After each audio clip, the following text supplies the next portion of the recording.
les séries dérivées de Pretty Little Liars, les spin-offs. Donc les séries dérivées de Pretty Little Liars, les spin-offs, sont donc aussi des séries liées à globalement Pretty Little Liars. Donc en première catégorie, on a Perfectionniste, qui est une suite d'événements qui se passent à Rosewood, où l'on suit en fait Allison et Mona. On suit Allison et Mona à Rosewood sur 10 épisodes, sur une saison.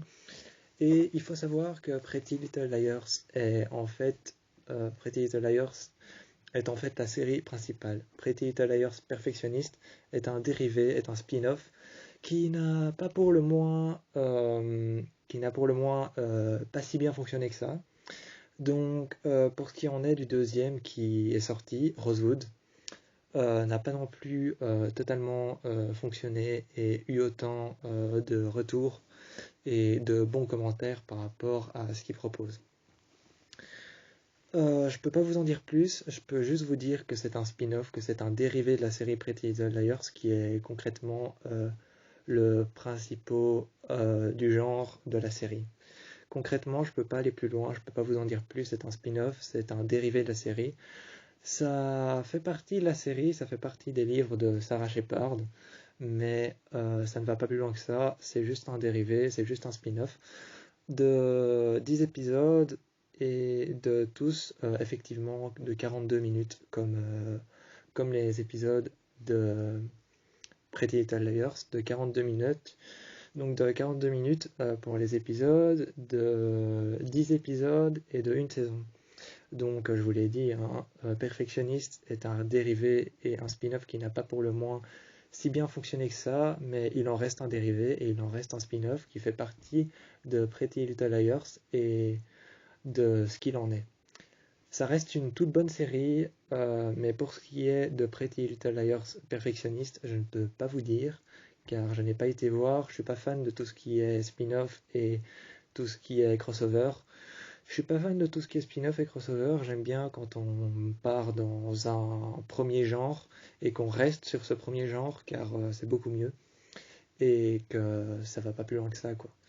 Et comme là on est déjà sur une série qui a déjà du tempérament, qui a déjà du potentiel, qui a 7 saisons et qui n'en donne pas plus, et qui a du potentiel du genre et qui a des acteurs remarquables, je crois que j'irai pas pour autant voir les spin-offs, les crossovers et Pretty Little Liars perfectionniste. J'irai pas les voir, je crois pas que j'irai voir les crossovers, les spin-offs et ce qu'il en suit. Donc je peux pas vous en dire plus, tout ce que je sais c'est que c'est un spin-off, que c'est un crossover, que c'est un deuxième genre de Pretty Little Liars qui a été exploité par Sarah Shepard et que tout ce qu'il s'agit c'est d'une réinterprétation. Car il s'agit que la série qui prend en compte par rapport au livre de Sarah Shepard n'est en fait qu'une réadaptation des livres. Ce n'est pas une inspiration, c'est une réadaptation. Pour le moins, je n'irai pas voir et je ne proposerai pas Pretty Little Liars perfectionniste, je ne la proposerai pas, mais je vous encourage à aller la voir si vous voulez quand même aller la voir.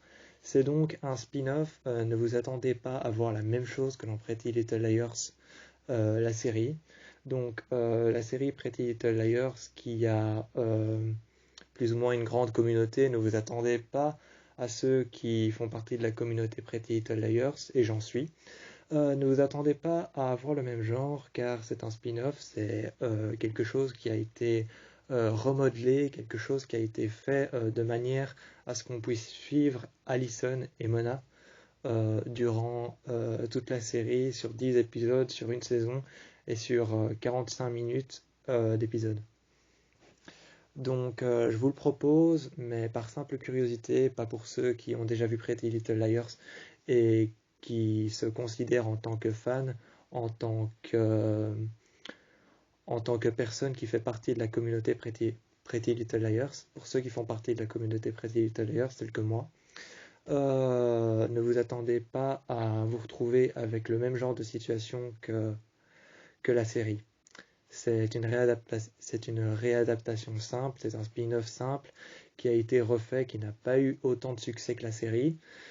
Et il en est de même pour le suivant spin-off qui est Rosewood.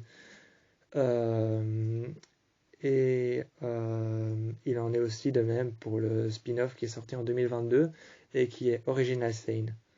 Donc pour ce qui est de Rosewood, je crois, si je me trompe pas de nom, Rosewood, il en est la même chose. Ce n'est pas la même chose que Pretty Little Liars. Et pour ce qui est de Original Sin, donc le péché original, qui est sorti en 2022, donc cette année, il en est la même chose. C'est juste un dérivé, c'est rien de plus. C'est un dérivé comme Pretty Little Liars perfectionniste. Ça ne va pas plus loin que ça et ce n'est en aucun cas la même chose que Pretty Little Liars.